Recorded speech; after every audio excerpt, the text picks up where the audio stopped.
Sunitha Williams Wilmore భూమి మీదకు క్షేమంగా చేరుకున్నారు. ఫ్లోరిడా సముద్ర జలాల్లో క్రూ డ్రాగన్ భారత కాలమాన ప్రకారం తెల్లవారుజామున 3:27 దిగింది. దీంతో 9 నెలల నిరీక్షణకు తెరపడింది. సునీత విలియమ్స్ విల్మోర్ క్షేమంగా రావడంతో ప్రపంచవ్యాప్తంగా ఉత్కంఠకు తెరపడింది. ఐఎస్ఎస్ నుంచి 17 గంటల ప్రయాణం తర్వాత సునీత విలియమ్స్ విల్మోర్ మరో ఇద్దరు ఆస్ట్రోనాట్స్ క్షేమంగా దిగారు. గాల్లో బెలూన్స్ ఓపెన్ అయ్యాయి. సముద్ర జలాల్లో సేఫ్గా క్రూ డ్రాగన్ దిగింది. క్రూ డ్రాగన్ దిగ్గానే షిప్స్ వచ్చేసాయి. తర్వాత చిన్న చిన్న బోట్లు క్యాప్సిల్ దగ్గరకు చేరుకున్నాయి. కొన్ని నిమిషాల తర్వాత సునీత విలియమ్స్ విల్మోర్ విజయ్ సంకేతం చూపిస్తూ బయటకు వచ్చారు. అక్కడి నుంచి వారిని నేరుగా జాన్సన్ స్పేస్ సెంటర్కు తరలించారు. వైద్య పరీక్షల అనంతరం అబ్జర్వేషన్లో ఉండనున్నారు విలియమ్స్ అండ్ విల్మోర్.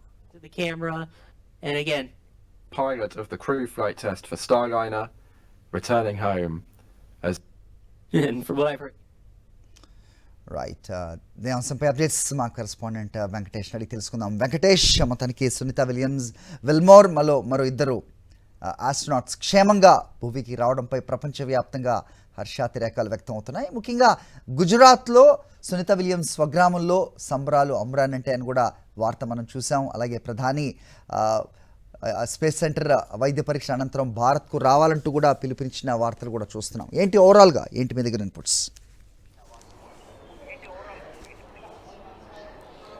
దాదాపు 286 రోజుల అంతరిక్ష యానం తర్వాత నేరుగా కొద్దిసేపటి కిందటే సునీత విలియమ్స్ తో పాటు మరో ముగ్గురు ఆస్ట్రోనాట్లు భూమి మీదికి చేరుకున్నారు. మొత్తం ఈ 286 రోజుల్లో దాదాపు 4577 సార్లు భూమి చుట్టూ వారు పరిభ్రమించారు. సో ఈ వారం రోజుల పర్యటన కోసం అంతరిక్ష యానానికి వెళ్ళినటువంటి సునీత విలియమ్స్ అక్కడ అనుకోని పరిస్థితుల కారణంగా వారు వచ్చినటువంటి స్పేస్ క్రాఫ్ట్ లో కొంత లీకేజ్ సమస్యల కారణంగానే వారు 9 నెలల పాటు అక్కడే ఇంటర్నేషనల్ స్పేస్ స్టేషన్ లో ఉండిపోవాల్సి వచ్చింది. సో చివరికి స్పేస్ ఎక్స్ డ్రాగన్ వెళ్లి అక్కడికి వారందరినీ కూడా వెనక్కి సురక్షితంగా తీసుకొచ్చింది.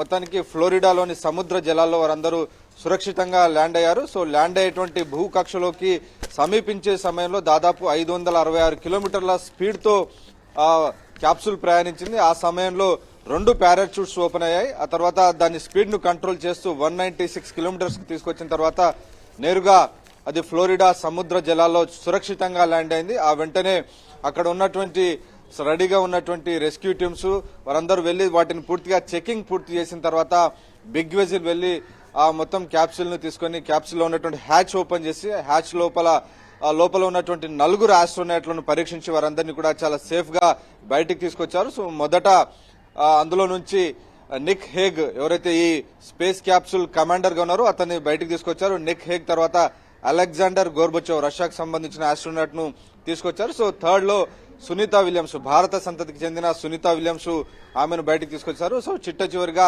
బుచ్ విల్మోర్ ను తీసుకొచ్చారు. సో వీరిద్దరే 286 రోజుల పాటు స్పేస్ లో ఉన్నారు. సో వారందరూ అనేక పరిశోధనలు చేశారు. తమ యొక్క ప్రాణాలను పరంగా పెట్టి రిస్క్ చేసి మానవాళి ప్రగతి కోసం అనేక రీసెర్చ్లు చేశారు. సో వారు అందరూ కూడా ఈ రోజు సురక్షితంగా రావడం పైన ప్రపంచం అంతా కూడా హర్షాతిరేకాలు వ్యక్తం చేస్తుంది. మొత్తానికి చాలా ఉత్కంఠ భరితంగా ఈ ప్రయాణం కొనసాగింది. దాదాపు 17 గంటల పాటు నిన్న మనం దాదాపు ఇదే సమయంలో మాట్లాడుకున్నాం. మనం మాట్లాడుకునేటువంటి సమయంలోనే వారి ప్రయాణం మొదలైంది.